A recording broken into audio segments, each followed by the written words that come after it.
Hello, everyone. If you like what I'm doing here, please consider subscribing, liking, and commenting.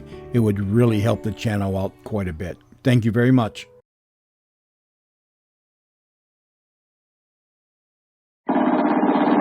Federal agents.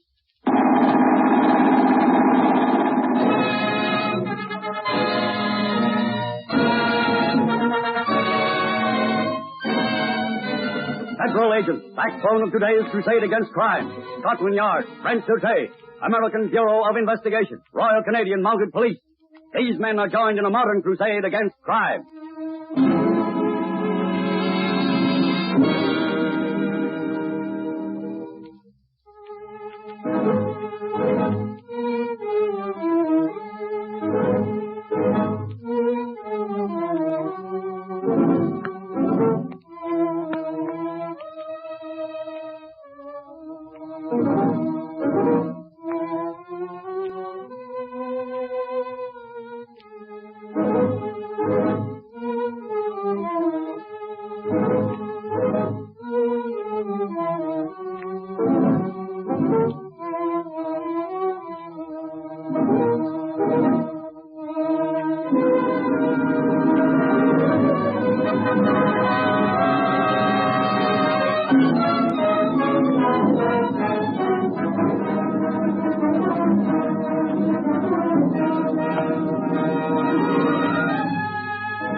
It is nearly 10 o'clock of a Monday morning as the head cashier of the Silverton National Bank stands before the president in his office receiving his last-minute instructions. Of course, I need not impress upon you, Mr. Austin, the need for secrecy in regard to the threatened run on the Stockman's Bank. I will be discretion itself, Mr. Miller. Abe Adams, who runs that bank, is my oldest friend.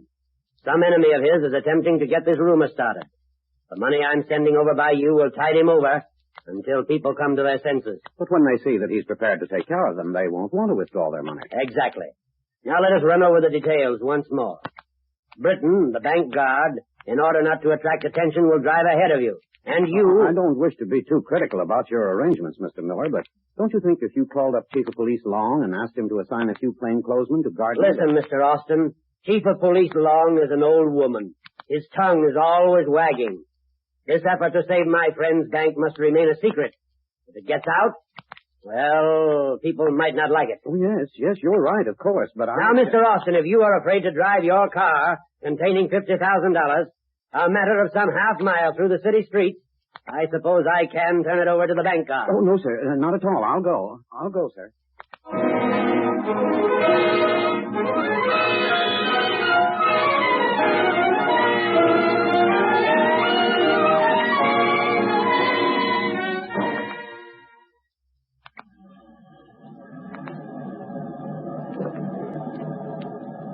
Say, look out. What's the idea of jumping on my running board? Quiet, you. Quiet. You see this gun? Hop in it. Move over. What are you trying to do? You keep that gun in his sided. Right. And don't you try yelling. Not if you want to go on living.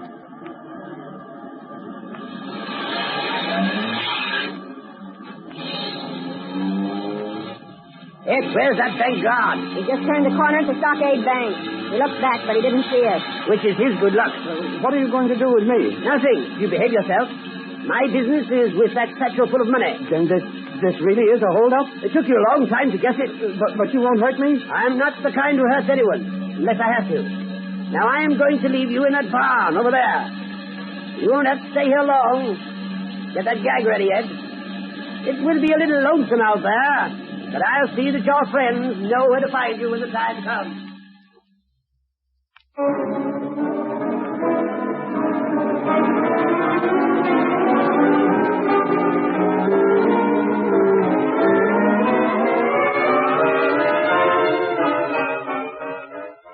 Now, wouldn't you just know that a fathead like Miller'd pull a stunt like that? He could have had half the police in Silverton to guard that money, but because he doesn't like me, Oh, well, it's his $50,000. What I'm interested in is for Mr. Austin here to give me a description of the two men who held him up. As a federal agent, this bank robbery falls into my department. Well, Mr. Anders, one of the men looked to be about 50, quietly dressed, slim build, and I think he had a slight accent. Accent? What kind? Well, I was so excited, I'm not quite sure. He might have been disguising his voice. Not much to go on. What did the other man look like? Well, the other fellow was rather small and rather too good-looking for a man, had sort of a womanish quality. Well, this is certainly an encouraging start. Can't tell a thing about them. But they robbed a Reserve National Bank, and it's up to us to get them. And there's any help we city police can give, well, just call on us. We'll do that. And be sure and keep us posted if you get any tips. You bet we will. And federal agents Fred Anders, Cyrus Moore, begin their efforts to solve this most daring hold-up on a busy city street. Without a clue, they set doggedly to work, with no thought of giving up until they'd placed the criminals behind the bars. A week passed, and then...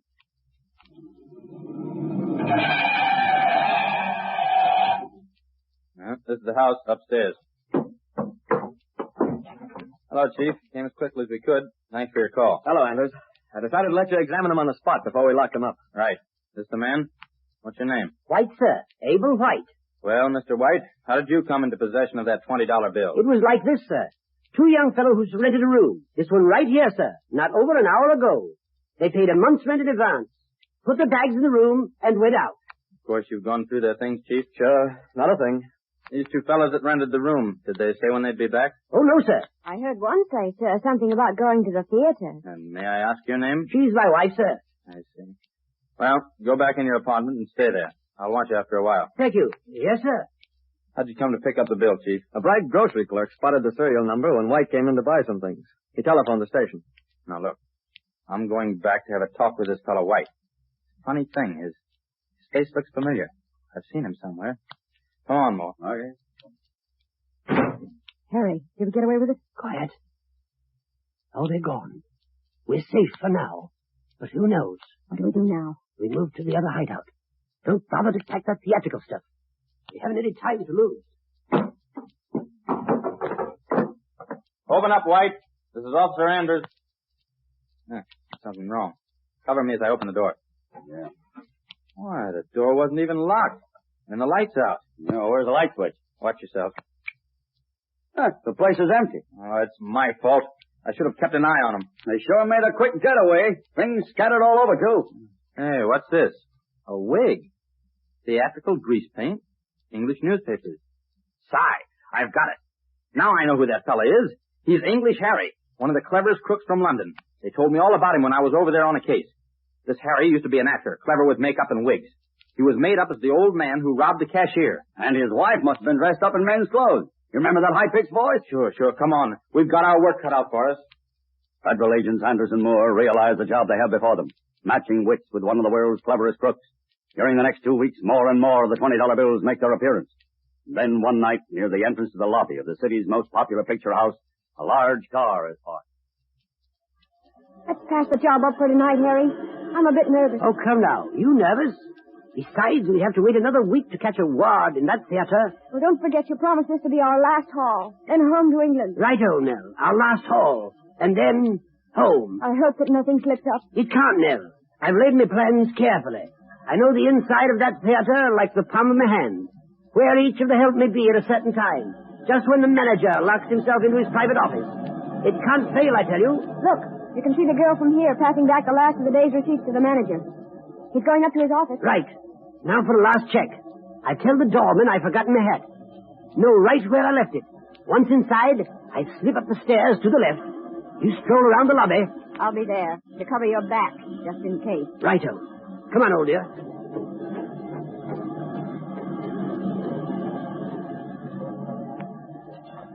Hey, Anders. Yeah? Look. Isn't that a woman over there dressed up as a man? Where? Oh, I see. Sigh. Take a good look at that man, or woman. Remember what the cashier said about the girlish man. Yeah. You think...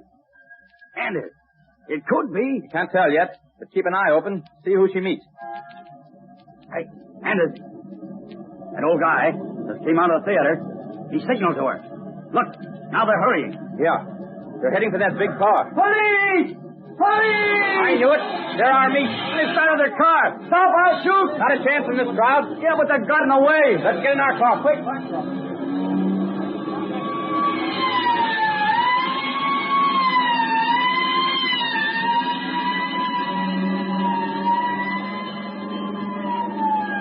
The grim chase is on. Dodging and weaving through the traffic, the bandit car makes way for the open country. 1, 2, 3 fast police cars try to close up the distance between them. Closer and closer they creep up on the car ahead. Frightened motorists drive into the ditches to avoid being killed. Now the police cars are within shooting distance. Are they getting any closer, Nell? A little. One car seems faster than the others. Well, they haven't got us yet. Do you think they will, Harry? No. Back up, Nell. I know, but tonight I had the feeling... Yes, I know. I should have listened to it. Oh, Those shots struck the back of a car. Somebody must be using a rifle. that one car is much closer. Can't we turn off anywhere, lose them? I have a spot in mind. A side road. I'll turn into it. Push off my lights and then... Oh, they hit a tire. Harry, we'll tip over. Yes, I'm trying. I'm trying to slow down. Harry, a truck! Driving on the wrong side!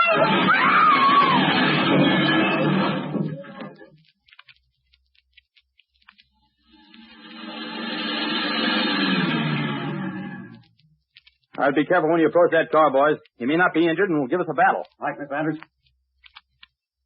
All right, come on, boys. Not so fast now. Not so fast, boys. Take it easy. Here's the woman, Anders. She's dead. Thrown 20 feet from the car. Oh. And here's English Harry. Help me get him from under the wheel. Easy now. Easy. Oh. Where's the money, Harry? In that compartment. Behind the false front. We find some bank money there, too. Well, it looks like Nell was right. She said she had a hunch. Take it easy, Harry. We'll have a doctor here shortly. The doctor won't do me any good now. This was to be our last. It was to be English Harry's last job, huh? Well, it was.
Listen for our next presentation of thrilling stories related to this modern crusade as each nation calls upon its chief bulwark against crime.